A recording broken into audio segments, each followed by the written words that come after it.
shi bai rama ba. Idolar jina a ƙananan shiri da maza a ci magani don makar rana ba don ana warauta ba ko don iya karguna don kutuna ko gida ana yin gaba.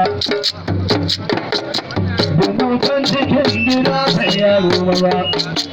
Ai wallahi kyan wata sai daji daji inda ba wa babu ba. A takwama ta tashi gindin kalmo ko geza yaro ya zagaya a bayan geza. Daga hanzo ban ka kwara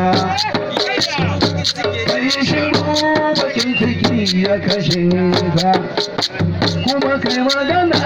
mun zo mun sare ma kai mun san daɗin hannuwa muke sare su.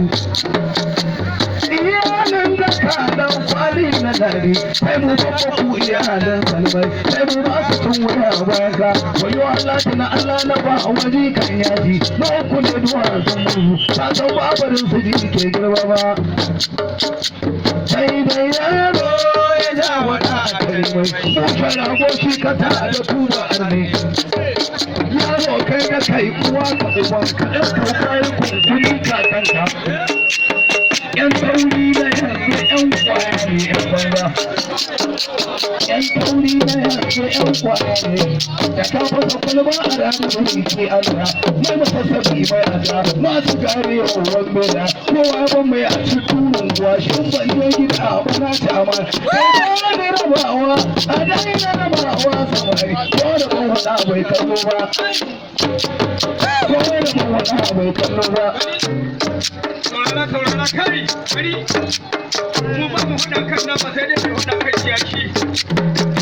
ko yaro na gani take bari shi ke lara da kokanci wani ya sha baya ya tafi wani kuma ya sha taurin ya magana na kike maka garkuwa ko ina da fasa kula sai dai garin da babu hawaki mu ta da kai bari sai wuri yayi wuri tukun ina gaya maka yau da gobe ta Allah ce jibi da gobe ta Allah ce bari sai wuri yayi wuri na hidi maka muke shan ruwa na kalkashin muke hidi kan wada akan kiyashi dan uba Allah wallahi ba mu wada kan jiyo ko wannan Allah wallahi na hidi maka bari huta kallo samari kaga hanzon uban ka kwana kai shiru bakin ciki ya kashe ka kai magana mu je mu sare ba kai mutanen gidan uban wane ne mun san tsanin mutum muke yanka ka bari sai kayi dan amana da ka ko ta yi kwanciyar raƙuma kai mai dan guda ki dauka abinci in sauki ki zuciya ki ta baci iyalin da ka dan kwani na nadi sai mu ba su tun waya bayan ka ni mulkili na audu godon waka ni mulkili na garkuwa na audu godon waka ni mulkili na hidi muka a tsaya ana yi a hoto a hidi ni mun hudi idan mutum ya yi gwada a zo a gwada don uban shi muke bacewa in an ga sama a zo a gwada don uban mutu